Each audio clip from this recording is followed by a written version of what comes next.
Good morning. My name is Mitchell Reiss. Amir, I know I speak for everybody in this room and who's watching that I'm sure your father is very, very proud of you.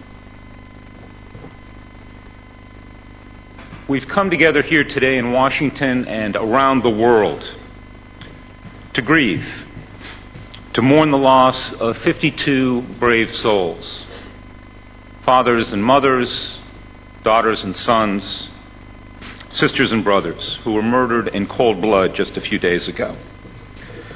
We're also here to show our solidarity and to honor their memory. And so I'd like to ask all of you to rise and join with me for a minute of clapping in their honor.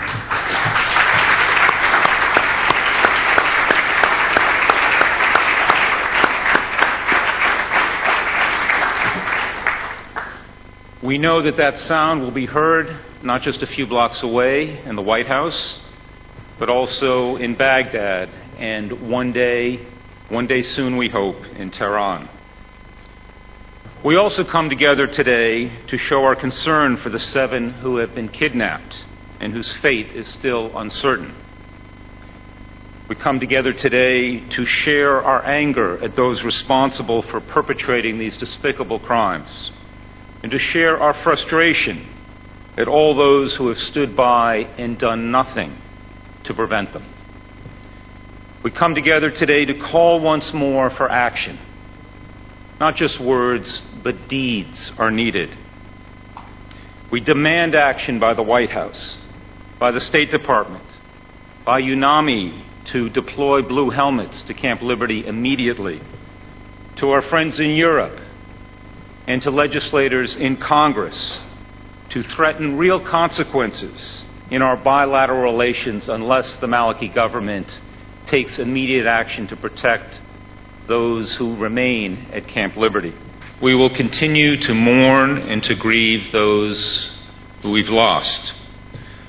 But we also take strength from the knowledge this attack was born out of fear and insecurity in Tehran. Fear that the MEK represents a force to be reckoned with, a force that is a threat to the mullahs. We will specifically call for the immediate release of the 7 hostages. We will call for the immediate improvement of the security of Camp Liberty, and specifically the T-walls, the helmets, the vests, and everything else that they've been promised and yet still are denied. We will demand the immediate deployment of blue helmets, not on a temporary basis, not on an erratic basis, but on a permanent basis, until the goal is reached of permanently resettling these friends, these relatives, these loved ones outside of Iraq. And especially for my American colleagues, we will continue to work to call on President Obama and Congress to act, to stop Maliki with his designs, and to protect those people who we have promised to protect. We will rededicate ourselves to the fight for freedom, democracy, and human rights. And above all, as many speakers have mentioned earlier today, we will rededicate ourselves to the idea.